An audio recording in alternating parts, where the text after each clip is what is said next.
दोस्तों नमस्कार।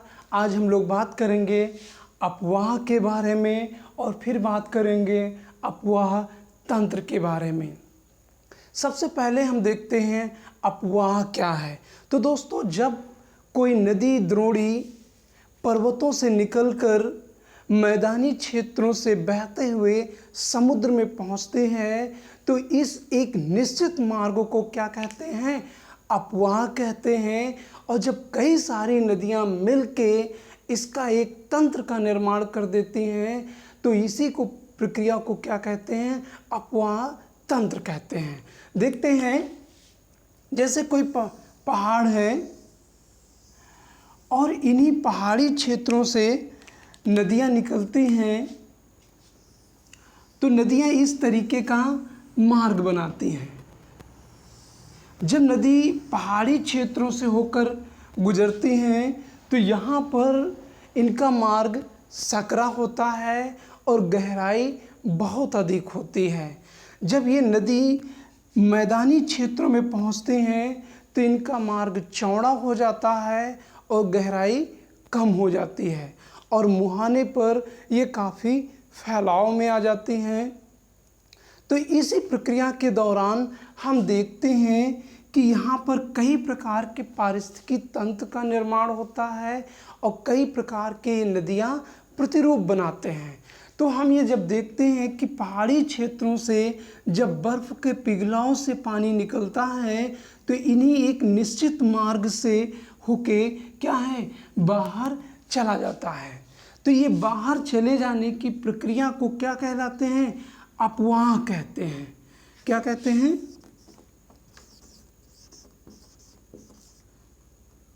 अफवाह।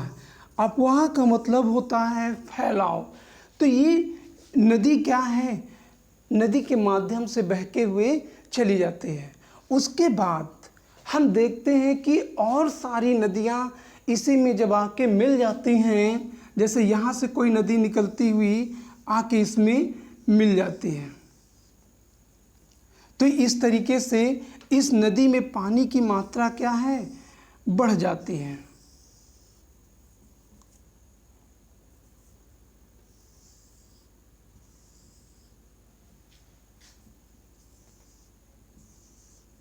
तो ये इस तरीके का एक स्वरूप बन जाता है और इसी नदी के तंत्र को क्या कहते हैं? ये पूरा नदी तंत्र क्या कहलाता है? अफवाह तंत्र कहते हैं। यानी अफवाह तंत्र क्या है? नदी और उसके साथ उसकी सहायक नदियों को जब मिला दिया जाता है तो उसी को कहते हैं अफवाह तंत्र, अर्थात नदी बेसिन कहलाती हैं। दुनिया में बहुत सारी बेसिन हैं, जैसे Ganga basin, Brahmaputra basin, Hwang Ho basin, नील basin, Amazon basin, Volga basin, तो डेन्यूब बेसिन, ऐसे कई सारे बेसिन देखने को आपको मिलते हैं। अब इन बेसिनों को हम देखते हैं कि यहाँ पर जो स्थितियाँ हैं ये कई प्रकार की स्थितियाँ बनने का होता है। जैसे आप देखते हैं कि ये पूरी तरीके से वृक्ष के आकार का है और इसीलिए इसको वृक्षाकार प्रतिरूप कहते हैं। अब वृक्षाकार प्रतिरूप क्यों बना? तो इस प्रतिरूप के देखिएगा, अगर प्रतिरूप के बारे में समझें तो कई तरीके के प्रतिरूप होते हैं जिनके बारे में हम आगे चर्चा करते हैं। तो इन प्रतिरूपों का जो निर्माण है वो कई बिंदुओं से के कारण होता है। जैसे जिस क्षेत्र से नदी बह रही है उसकी भूवैज्ञानिक समयावधि कितनी है? भूवैज्ञानिक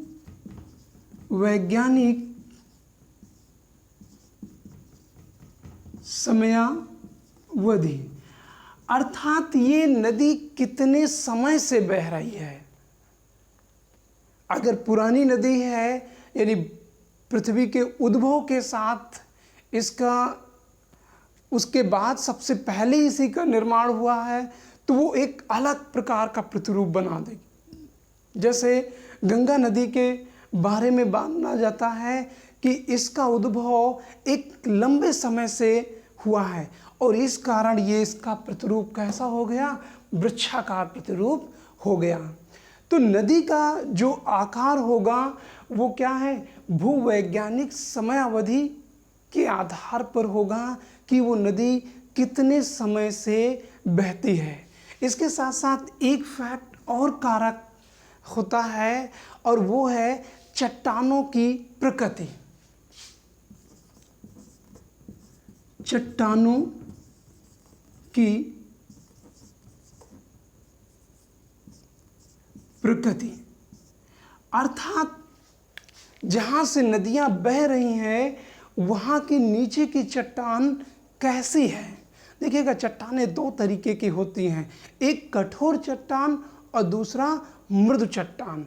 जब कठोर चट्टान होगी तो नदियों को काटने में एक लंबा समय लगेगा और यदि मृदु चट्टान होगी तो वो क्या है, अगर पानी का बहाव तीव्र है तो वहाँ पर मिट्टियाँ बहुत तेज़ी से कटेंगी।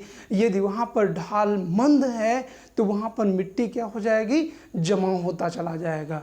तो चट्टानों की प्रकृति भी नदियों के प्रतिरूप बनाने में मदद करती है।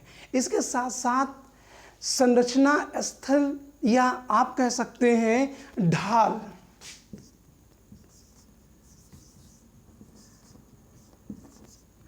यानी जो नदियां हैं वहाँ पर ढाल कैसा है। अगर ढाल अधिक है तो मिट्टी का कटाव अधिक होगा। तो ऐसी स्थिति में गार्ज बनने के या जलप्रपात बनने के या छिपकाएँ बनने के अधिक चांस होते हैं।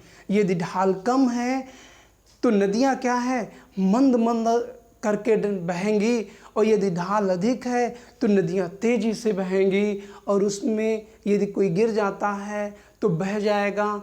और यदि यहाँ पर अधिक ढाल होने के कारण यहाँ पर तैरना बहुत मुश्किल पड़ता है और जब मंद ढाल होती है अर्थात कम ढाल होती है तो वहाँ पर तैरना आसान होता है। तो ये भी निर्भर करता है, यानी प्रतिरूप निर्भर करता है किस पर, ढाल पर। उसके साथ साथ एक और है बहते जल की मात्रा। बहते जल की मात्रा, अब ये कैसा प्रतिरूप होगा, वो बहते जल की मात्रा भी पर भी क्या करते हैं, निर्भर करती है। यदि पानी कम है तो जाहिर सी बात है वो कुछ दूर जाकर नदी सूख जाएगी। यदि पानी की मात्रा बहुत अधिक है तो नदी एक लंबा मार्ग तय करेगी। जैसे हम देखते हैं कि गंगा बेसिन उत्तराखंड से निकलकर उत्तर प्रदेश के बीच से गुजरते हुए बिहार झारखंड की सीमा बनाते हुए पश्चिम बंगाल और बांग्लादेश होते हुए बंगाल की खाड़ी में गिरती है। क्योंकि इसमें नदी का बहाव काफ़ी होता है, पानी काफ़ी अधिक मात्रा में होती है, इसकी सहायक नदी कई सारी हैं, तो ये एक लंबा मार्ग बना देती है। लेकिन वहीं अगर हम लूनी नदी को समझें तो अरावली पर्वतमाला के दक्षिणी भाग से निकलकर कच्छ के रण में ही क्या है, समा जाती है।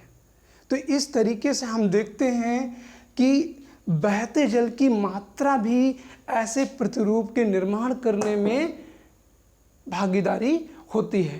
तो इस तरीके से हम देखते हैं कि पृथ्वी पर जब कोई नदी बहती है तो वो कई प्रकार के प्रतिरूप निर्माण करती है, जिनमें से सबसे पहला प्रतिरूप आता है वृक्षाकार प्रतिरूप।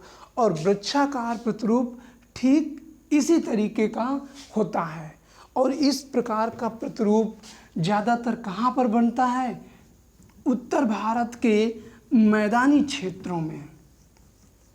तो क्वेश्चन ये पूछा जाता है कि वृक्षाकार प्रतिरूप कौन सी नदी का आकार है, या आप कह सकते हैं कि गंगा नदी वृक्षाकार प्रतिरूप